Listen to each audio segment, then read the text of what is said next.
இந்த mini விலாக்கு Friday Saturday எடுத்துக்கிட்டதான். வீடியோவை skip பண்ணாமல் முழுமையாக பாருங்கள். பார்த்து ஒரு லைக் போட்டுருங்க. வீடியோ இல்லைன்னு பார்த்து தெரிஞ்சுக்கலாம். சாட்டர்டே மதியம் போல் பூ வாங்கிட்டு வந்திருந்தாங்க. சாமந்தி மல்லிகை பூவுமேவும் அதான் கட்டி எடுத்து வச்சிடலாம் அப்படின்றக்காக தான். கட்டி இந்த மாதிரி மொட்டாக இருக்கிறப்பவே கட்டி நம்ம எடுத்து வச்சிட்டோம்னா ஃப்ரிட்ஜில் வச்சிட்டோம்னா அது அப்படியே ஒன் வீக் வரைக்குமே இதே மொட்டாவே நல்லாயிருக்கும், பார்க்க ஃப்ரெஷ்ஷாகவேவும். அதுக்காக மொட்டாக இருக்கிறப்பவே நான் கட்டி வச்சுருவேன். வளர்ந்ததுக்கப்புறம் கட்டி வச்சோம்னா வேஸ்ட்டு தான். ஒரு 3 நாள் தாங்கிறது கூட கொஞ்சம் கஷ்டமாக இருக்கும். பச்சை மிக்ஸ் மாவு எப்போவுமே நான் ரெடியாக வச்சுருப்பேன் வீட்டில்.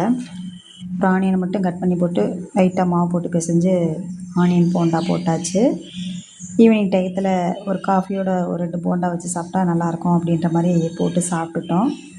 மிக்ஸி எப்போவுமே நம்ம வீட்டில் ரெடியாக இருந்துச்சுன்னா நம்ம டக்குன்னு ஈஸியாக வாழைக்காய் இருந்தாலும் அது வச்சு போட்டுடலாம், அல்லது ஒரு ஆனியனை கட் பண்ணி இந்த மாதிரி போண்டா போட்டுடலாம். அதுக்காகவே டக்குன்னு எப்போவுமே நான் அப்பப்போல்லாம் வடையெல்லாம் வெளியில் வாங்க மாட்டேன்னு நினச்சா அப்படி வீட்டில் போட்டுருவேன். மனசெல்லாம் சுத்தமாகவே சரியில்லை. எது செஞ்சாலும் ஒரே தடங்கலாக இருக்கிற மாதிரி இருக்குது.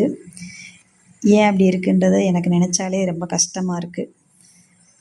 எந்த ஒரு விஷயத்தையும் கடந்து போகணும், சாதாரணமாக எதையும் எடுத்துக்கிடணும் அப்படின்னு தான் நான் நினைக்கிறேன். ஆனால் என்னை பொறுத்தளவுக்கு அப்படியே டவுன் ஆகின மாதிரி இருக்குது மனசு. எப்படி செய்ய போகிறோம், என்ன பண்ண போகிறோம் அப்படின்னு ஒரே யோசனையிலே போயிட்டுருக்கு. பார்க்கலாம். எந்த ஒரு விஷயத்துக்கும் ஒரு முடிவுன்னு ஒன்று இருக்கும் அப்படின்னு ஒரு நம்பிக்கையோடு இருப்போம். அப்புறம் காலையில் இது சாட்டர்டே பிரம்ம முகூர்த்த பூஜை தாங்க நடந்துகிட்ருக்குது. அப்புறம் நம்ம சப்ஸ்கிரைபர்ஸ் கேட்டிருந்தாங்க, விக்கிரகத்துக்கு முத்துமணி மாலை போட்டிருக்கீங்க, எல்லாத்துக்குமே பார்க்க அழகாக இருக்குது, இது எங்கே வாங்கியிருந்தீங்க சிஸ்டர்னு கேட்டிருந்தாங்க. இது எங்கே வாங்கினேன் அப்படின்றத ரிப்ளை பண்ணியிருந்தேன் உங்களுக்கு கமெண்ட்ஸ்லேயும். நான் எப்படி பூஜை இப்படின்ற மாதிரி ஆன்மீகம் அப்படித்தனமாக மாறி வந்தேனோ அதே மாதிரி என்னுடைய சிஸ்டருமே இப்போ அப்படி தான் இருக்கிறாங்க. அந்த நிலைமையில தான் ஒவ்வொன்றும் உங்கள் வீட்டில் என்னென்ன வச்சுருக்கீங்களே பார்க்க அழகாக இருக்கும் ஒவ்வொன்றையும் பார்க்குறதுக்கு. அதே மாதிரி நம்ம ஊருக்கு வர்ற டயத்தில் எனக்கு உங்கள் வீட்டில் இருக்கிற மாதிரி பார்த்து எனக்கும் வாங்கிட்டு வந்து கொடுங்க அப்படின்ற மாதிரி சொல்லிச்சு. சரி வாங்கிட்டு வந்தால் போச்சு அப்படின்ற மாதிரி ஒன்று போகிறப்ப வாங்கி கொடுத்துட்டு தான் இருக்கேன். நம்ம வீட்டில் வச்சு நான் வழிபாடு பண்ணுற விநாயகர் மாதிரி வெயிட் கேட்டிருந்தாங்க. அவங்க கலர்ஃபுல்லாக இருக்கிற மாதிரி இருக்க விநாயகர் தான்க்கா வேணும், எனக்கு பிளாக் வேணாம் அப்படின்ற மாதிரி கேட்டிருந்தாங்க.